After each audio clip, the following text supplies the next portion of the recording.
Opinion টাইমসে আপনাদের সকলকে স্বাগত। আমি আই সাহেব রয়েছি আপনাদের সাথে। চৈত্রের শেষের দিকে যে সকল উৎসব অনুষ্ঠান অনুষ্ঠিত হয় তার মধ্যে অন্যতম হল শিবের গাজন, নীল ষষ্ঠী পুজো, চড়ক উৎসব প্রভৃতি। আর বিশেষ করে গ্রাম বাংলা তথা মফস্বল এলাকায় এই অনুষ্ঠানগুলো আজই পুরনো ঐতিহ্য, নিয়ম নিষ্ঠা ও রীতি মেনেই অনুষ্ঠিত হয়। আর এই অনুষ্ঠানের মতোই অন্যতম অষ্টক গান, বহুরূপী শিল্পীদের বিভিন্ন বেশে সেজে নাচগান সমানভাবেই সমাদৃত। যদিও বহু এলাকায় এই অষ্টক গান আজ প্রায় বিলীনের পথে, আর প্রদীপের আলোর মতো টিম টিম করে চলছে বহুরূপী শিল্পী ও তাদের সাজ শিল্প। আর বিশেষ করে তথাকথিত ডিজিটাল যুগ ও বর্তমান আধুনিকতার ছোঁয়ায় থাকা এই প্রজন্মের কাছে হয়তো এগুলোর পরিচিতি যেমন খুব একটা নেই, তেমনি হয়তো তাদের চোখেও পড়ে না এই শিল্পকলা। আর এবছরে বাংলার বছরের শেষের আগেই ঘোষণা হয়েছে লোকসভা নির্বাচন 2024-এর দামামা।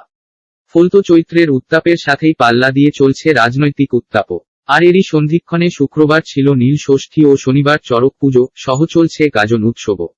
আর নদিয়ার শান্তিপুর, ফুলিয়ার একাধিক জায়গায় বহুরূপী সেজে এই গাজন উৎসব অনুষ্ঠিত হয়ে আসছে আজও। তেমনি শুক্রবার চৈত্রের রোদকে উপেক্ষা করেই ঢাকের তালে গাজন উপলক্ষে শিব পার্বতী সেজে মেতে উঠলেন ফুলিয়ার বিভিন্ন এলাকার মানুষ। সকাল থেকেই শুরু হয়েছে শিব পার্বতী, রাধাকৃষ্ণ সহ বিভিন্ন দেবদেবীর রূপের সাজে বহুরূপীদের আনাগোনা। তবে কোথাও যেন সেই প্রীপের নিচেই অন্ধকারের মতো আক্ষেপ এই বহুরূপী শিল্পীদের। কারণ নদিয়ার ফুলিয়া চটকাতলা এলাকার সুখেন সরকার, বিশ্বজিৎ বসাকেরা জানান, তারা সহ অধিকাংশ বহুরূপী শিল্পী তাঁত শিল্পের সঙ্গে যুক্ত। তাঁতের বাজার একদম খারাপ হওয়ার কারণে বিগত 10 বছর ধরে তারা এই পেশায় নিযুক্ত আছেন।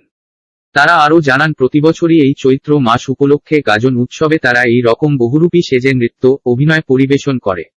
তবে এবছর এই সময়ে লোকসভা নির্বাচনের কারণে বায়না তেমন হয়নি। এক পেশা ছেড়ে অন্য পেশায় এই সময় দুটো বাড়তি রোজগারের আশায় এসেছি, কিন্তু এবছর চাহিদা কমে যাওয়ায় মন খারাপ তাদের। শুধু তাদের নয়, একইভাবে আক্ষেপ শোভা গেল এই বহুরূপী সাজের সাজানোর শিল্পীর গলাতেও। নদিয়ার শান্তিপুরের বাসিন্দা মতিলাল কর্মকার জানান, বিগত কয়েক দশক ধরে এই পেশায় যুক্ত, কিন্তু এবছর চাহিদা কম কারণ হিসেবে তিনিও লোকসভা নির্বাচনকেই তুলে ধরেন। পাশাপাশি তিনি আরও জানান, পেশাগতভাবে তিনি থিয়েটার, যাত্রা শিল্পের সাথে যুক্ত, কিন্তু এই বহুরূপী সহ এই গ্রামবাংলার থিয়েটারের চাহিদা বর্তমানে একদমই নেই। সাথে মেলপোনা কোন সরকারি সাহায্য, এই পুরনো ঐতিহ্যবাহী শিল্পকে বাঁচিয়ে রাখতে এগিয়ে আসেনি কেউ। এবছর 7-8টি জায়গায় যেতে হবে সাজাতে, কিন্তু একটা সময় ছিল সংখ্যাটা অনেক হতো, এখন আর তা হয় না।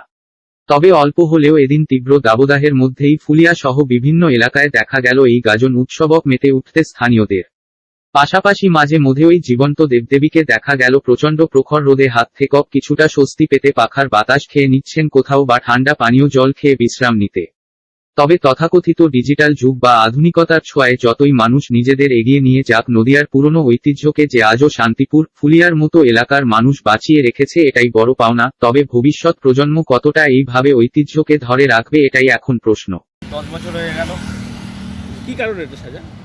আমাদের মেন পেশা হচ্ছে আমাদের তাঁতি। আমরা তাঁতের অবস্থাটা খারাপ হওয়াতে আমরা এই পেশাতে যুক্ত হয়েছি। তো এবছর একটু আমাদের মন্দা চলছে, ইলেকশন রয়েছে, তবু আমাদের কাজ এসছে, সেই কাজটা নিয়ে আমরা আছি। এই যে সাজায়, কারা সাজায় আপনাদের? আমাদের সাজানোর জন্য শান্তিপুর থেকে লোক আসে। আচ্ছা, আর ভাড়া করেন কারা? আমাদের স্থানীয় যারা হচ্ছে, এখানে হচ্ছে পুজো আশ্রা করে যারা, তারাই আমাদের ভাড়া করে নিয়ে আসে। কত বছর ধরে আপনারা তাদের কাছে করছেন? তা আমার এইখানেই আমার 10 বছর, তারপরে বাইরেও গেছি। আজকে কী করতে হয়? এই যে এখন থেকে সাজলেন, এখন থেকে রাত্রি 8টা-9টা পর্যন্ত চললো এই অবস্থায়। কী করতে হয় তার মধ্যে? প্রত্যেক বাড়িতে আমাদের হচ্ছে নৃত্য পরিবেশন করতে হয়। নৃত্য পরিবেশন করতে হয়। আচ্ছা, নাচ বা অন্য কোনো বিশেষ কথাবার্তা নয়, আমার শুধু নৃত্য পরিবেশন। আচ্ছা, আর কে থাকেন সাথে? আপনারা দুজন শিব আছেন, আর 2জন শিব, 2জন গৌরী, রাধাকৃষ্ণ, আর এই যে সমস্ত দল। হ্যাঁ। কী নাম আপনার? সুখেন সরকার। কোথায় বাড়ি? ফুলিয়া চটকাতলা। আপনার নাম? বিশ্বজিৎ বসা। ওখানেই বাড়ি? হ্যাঁ, ফুলিয়া চটকাতলা। আপনি কী কাজ করেন? হ্যান্ডলুমের কাজ করি। তাই এখন এই পর্যন্ত। নজর রাখুন, সঙ্গে থাকুন ওপিনিয়ন টাইমস। ওপিনিয়ন টাইমসে আপনাদের সকলকে স্বাগত।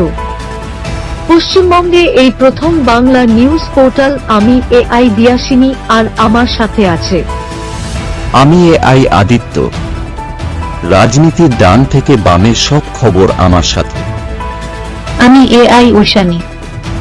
খেলা থেকে বিনোদন, সঙ্গে থাকবে সেলিব্রিটিদের কুটকাচালির খবর। আমি AI সিদ্ধার্থ। বাজার অর্থনীতি থেকে রাজনীতির ওঠাপড়া, কুর্সি বদলের সব খবর আমার সাথে। আমি AI দীপ্তি, থাকবো আপনাদের সাথে। সত্যের উদ্ঘাটন, নিরপেক্ষ বিশ্লেষণ, সঠিক খবর প্রদান। সঙ্গে থাকুন, দেখতে থাকুন ওপিনিয়ন টাইমস।